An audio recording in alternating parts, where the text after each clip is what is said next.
नमस्कार,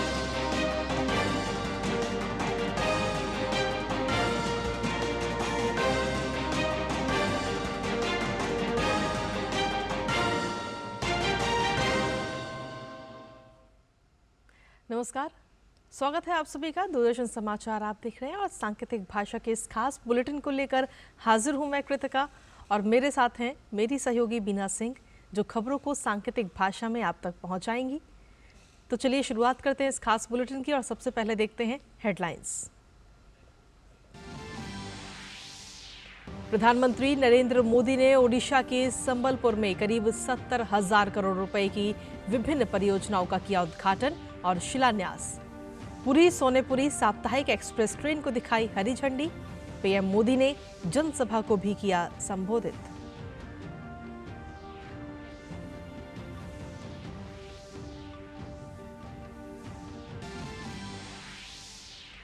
प्रधानमंत्री ने कहा, न्याय को सुनिश्चित करने के लिए देशों के बीच सहयोग जरूरी।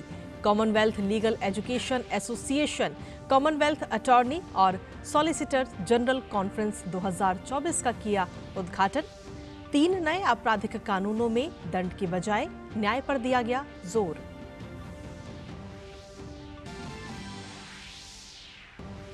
भाजपा के वरिष्ठ नेता और पूर्व उप प्रधानमंत्री लाल कृष्ण आडवाणी को देश के सर्वोच्च नागरिक सम्मान भारत रत्न से किया जाएगा सम्मानित।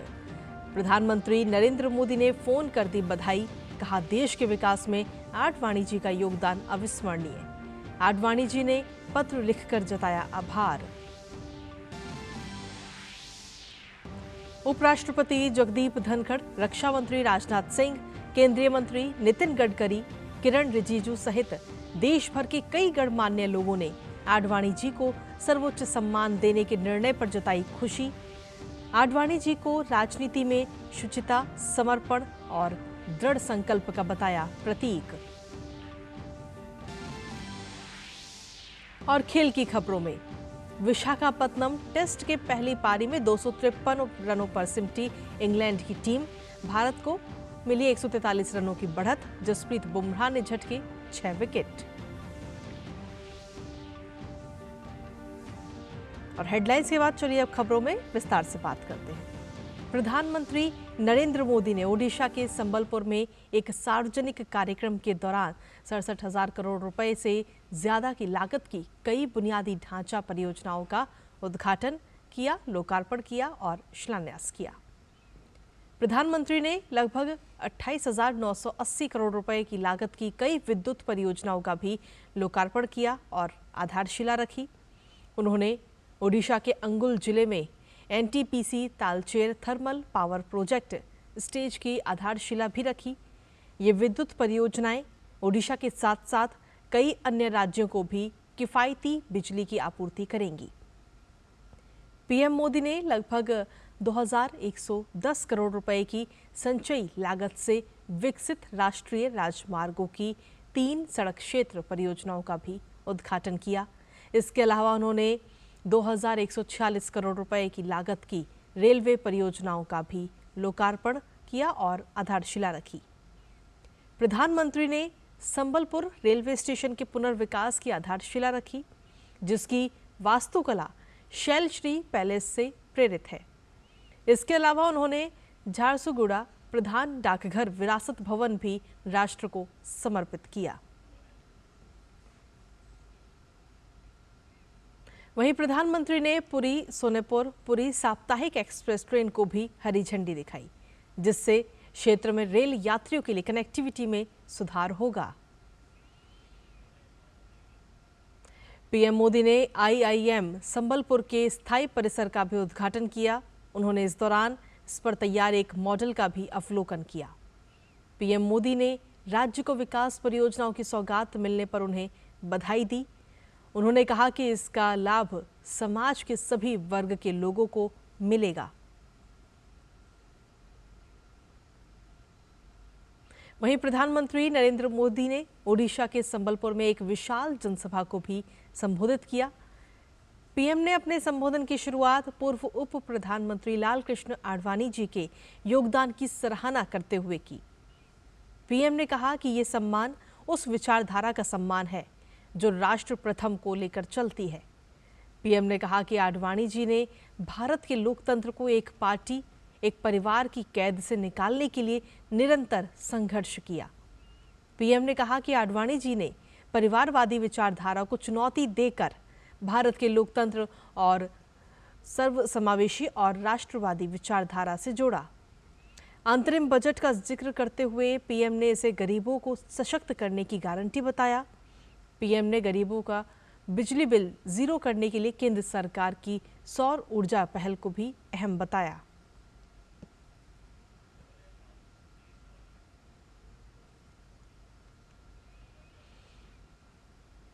ताकि बिजली का बिल कम हो, अब हमारा प्रयास है कि देश के गरीब का बिजली बिल भी जीरो हो जाए। इसलिए इस बजट में 1 करोड़ परिवारों के लिए रूफटॉप सोलर पावर स्कीम की घोषणा की गई है। इससे छत पर सोलर पैनल लगाकर बिजली पैदा करने वालों को मुफ्त बिजली तो मिलेगी ही, वो ज्यादा बिजली पैदा कर उसे बेचकर उसके भी पैसे की कमाई कर सकेंगे। वहीं प्रधानमंत्री ने अपने संबोधन में आगे कहा कि 2014 से पहले भारत का युवा निराशा में डूबा था, जबकि आज देश का युवा आत्मविश्वास से भरा है। इसकी वजह यह है कि युवा शक्ति के पीछे ईमानदार भाजपा सरकार खड़ी है। पीएम ने जनजातीय समाज के कल्याण के लिए उठाए गए कदमों का भी उल्लेख किया। बीते 10 वर्षों में जनजातीय कल्याण के लिए बजट को हमने कई गुना बढ़ाया। ये भाजपा ही है जिसने ओडिशा की सम्मानित बेटी आदिवासी समाज की प्रतिनिधि आदरणीय द्रौपदी मुर्मू जी को देश का राष्ट्रपति बनाया है। अभी 3 दिन पहले जब उन्होंने संसद को संबोधित किया तो पूरी दुनिया उनके एक एक शब्द को ध्यान से सुन रही थी। लेकिन ओडिशा के मेरे भाइयों और बहनों, आपको याद रखना है, ये कांग्रेस और उसके सहयोगी दल है जिन्होंने द्रौपदी मुर्मू जी के खिलाफ पूरी ताकत लगा दी थी।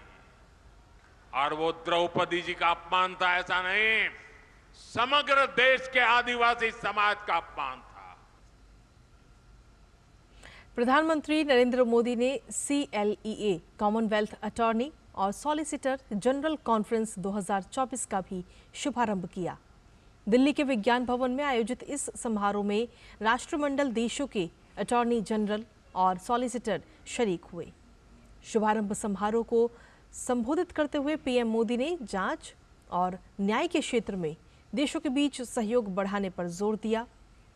पीएम ने कहा कि नई आपराधिक चुनौतियों से निपटने के लिए प्रभावी रणनीति जरूरी है। The rise of cryptocurrency and cyber threats are posing new challenges.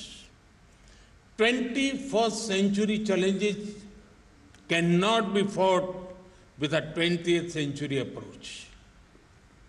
There is a need to rethink, reimagine, and reform. This includes modernizing legal systems that deliver justice. This includes making our systems more flexible and adaptable. वहीं न्याय के क्षेत्र में भारत में हुए प्रयोगों का उल्लेख करते हुए प्रधानमंत्री ने कहा कि भारत अपने अनुभवों को दुनिया के साथ साझा करने के लिए तैयार है। पीएम ने इवनिंग कोर्ट और लोक अदालत जैसे प्रयासों में मिली सफलता का भी जिक्र किया। In 2014, the people of India blessed me with responsibility of becoming the Prime Minister. Before that, I worked as the Chief Minister in the state of Gujarat. Back then, we decided to set up evening courts. This helped people attend court hearing after their work hours. This gave justice but also saved time and money. Hundreds of thousands of people benefited from this. Friends, India also has a unique concept of Lok Adalat. It means people's court. These courts provide a mechanism to settlement of small cases related to public utility services. This is a pre-litigation process. Such courts have resolved thousands of cases and ensured easy justice delivery. वहीं प्रधानमंत्री ने आपराधिक न्याय प्रणाली में सुधार के लिए भारत में उठाए गए कदमों का जिक्र किया। पीएम ने कहा कि 3 नए आपराधिक कानूनों से लोगों को न्याय की प्राप्ति में बहुत आसानी होगी। India is also modernizing laws to reflect the present realities. Now, the 3 new legislations have replaced more than 100-year-old colonial criminal laws. Earlier, the focus was on punishment and penal aspects. Now, the focus is on encouraging justice. Therefore, citizens have a sense of assurance rather than fear. Bhajpa के वरिष्ठ नेता और पूर्व उप प्रधानमंत्री लाल कृष्ण आडवाणी को देश के सर्वोच्च सम्मान भारत रत्न से सम्मानित किया जाएगा। ये तस्वीरें जो आपको दिखा रहे हैं वो उनके आवास की हैं, जहां पर वो सबका अभिवादन कर रहे हैं। आडवाणी जी को भारत रत्न देने की जानकारी खुद प्रधानमंत्री नरेंद्र मोदी ने सोशल मीडिया प्लेटफॉर्म एक्स के माध्यम से दी। पीएम मोदी ने कहा कि मुझे ये बताते हुए बहुत खुशी हो रही है कि श्री लाल कृष्ण आडवाणी जी को भारत रत्न से सम्मानित किया जाएगा। मैंने भी उनसे बात की और इस सम्मान से सम्मानित होने पर उन्हें बधाई दी। वो हमारे समय के सबसे सम्मानित राजनेताओं में से एक हैं। भारत के विकास में उनका योगदान अविस्मरणीय है। उनका जीवन ज़मीनी स्तर पर काम करने से शुरू होकर हमारे उप प्रधानमंत्री के रूप में देश की सेवा करने तक का है। उन्होंने हमारे गृह मंत्री और सूचना एवं प्रसारण मंत्री के रूप में भी अपनी पहचान बनाई है। उनका संसदीय आचरण हमेशा अनुकरणीय और समृद्ध अंतर्दृष्टि से भरा रहा है।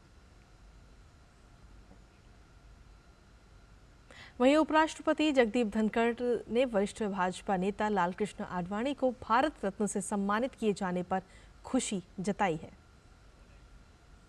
तो राम जी की कृपा इतनी ज़बरदस्त हुई कि श्री LK आडवाणी जी को भारत सरकार ने भारत रत्न दे दिया है।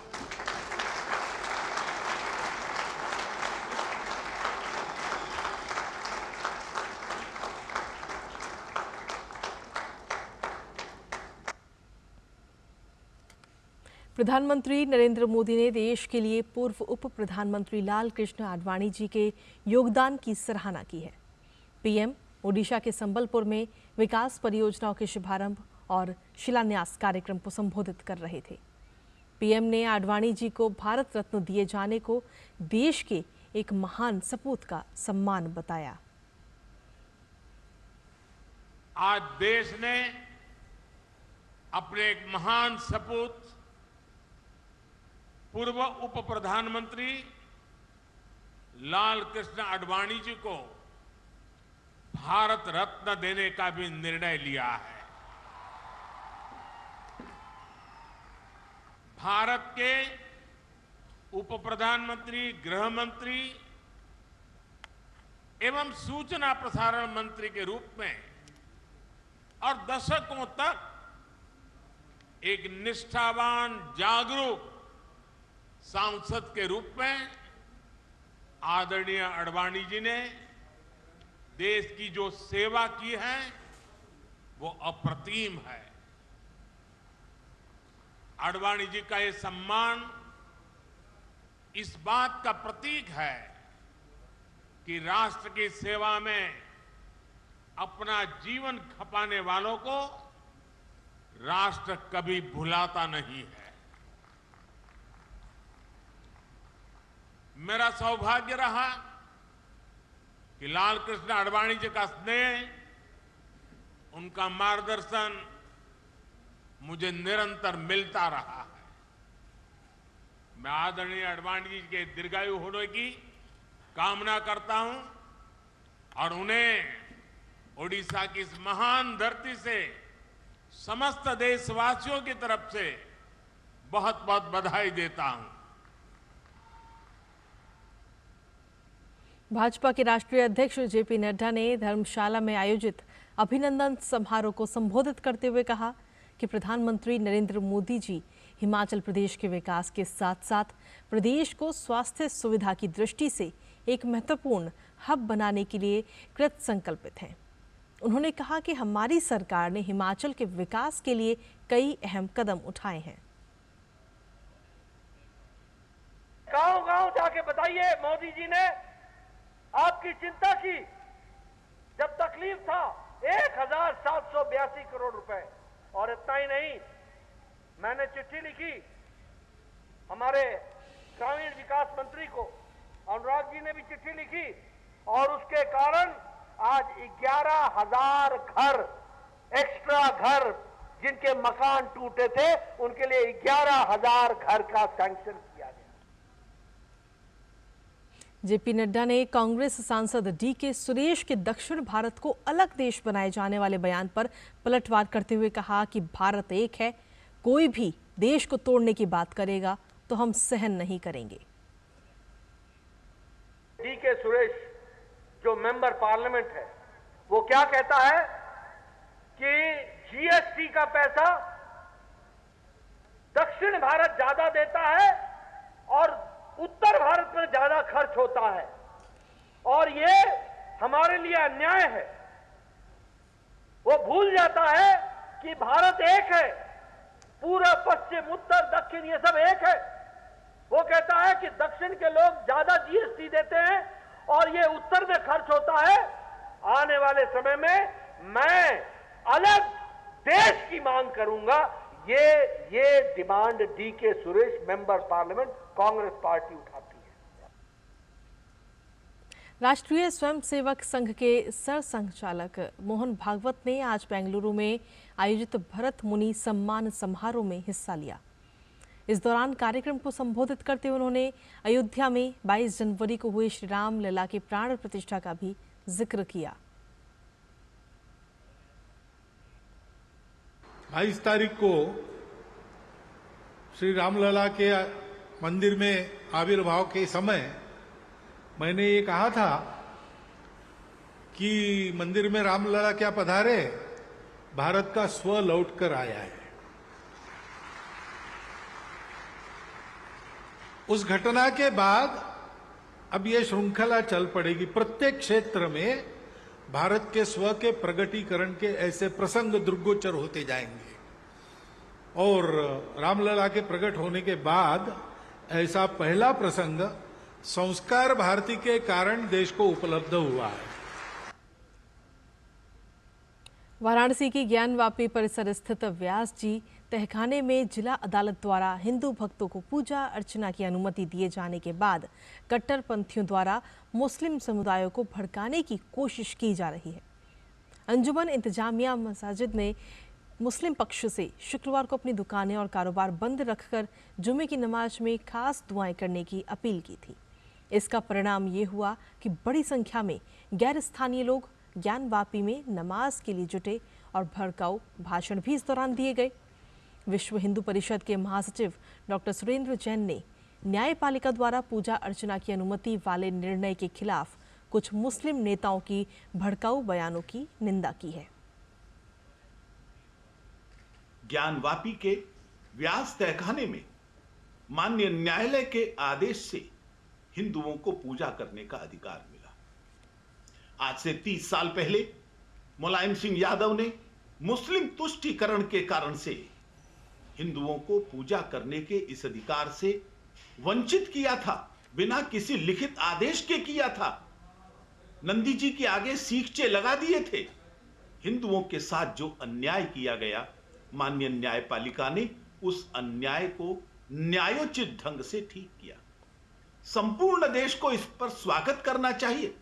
किसी भी वर्ग के साथ अगर अन्याय हुआ है और वो न्यायपालिका उसको ठीक करती है तो वह निर्णय सबके लिए स्वागत योग्य होना चाहिए। लेकिन जिस प्रकार मुस्लिम पक्ष के कुछ नेताओं ने न्यायपालिका के इस निर्णय पर मुस्लिम समाज को भड़काने की कोशिश की है, काशी के अंदर दंगे और उपद्रव की स्थिति लाने की कोशिश की है, वो घोर आपत्तिजनक है, घोर निंदनीय है।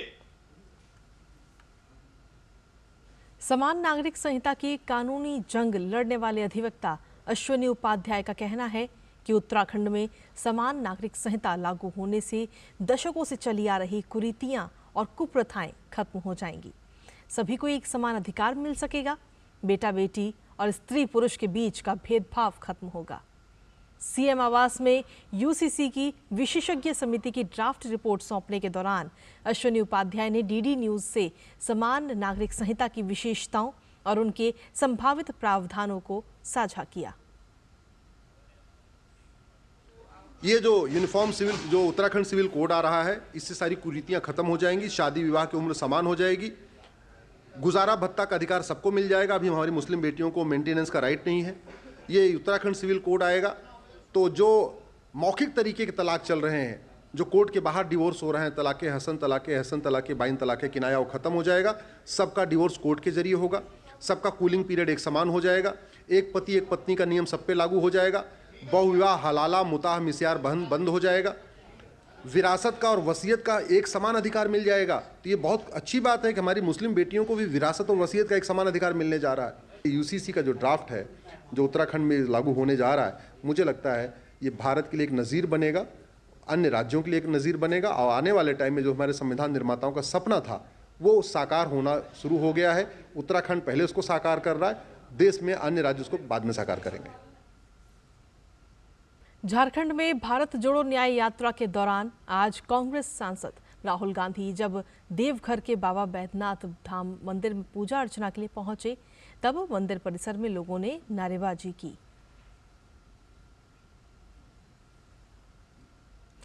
और वहीं दिल्ली के मुख्यमंत्री अरविंद केजरीवाल की मुश्किलें अभी फिलहाल कम होने का नाम नहीं ले रही। अब एक बार फिर से आम आदमी पार्टी के विधायकों की खरीद फरोख्त के आरोपों के मामले की जांच के लिए क्राइम ब्रांच की टीम अरविंद केजरीवाल को नोटिस देने के लिए सीएम आवास पहुंची। आपको बता दें कि आम आदमी पार्टी के नेता आतिशी और दिल्ली के मुख्यमंत्री अरविंद केजरीवाल के इन्हीं आरोपों के खिलाफ प्रदेश की भाजपा टीम ने 30 जनवरी को दिल्ली पुलिस की क्राइम ब्रांच से मुलाकात कर शिकायत दर्ज की थी।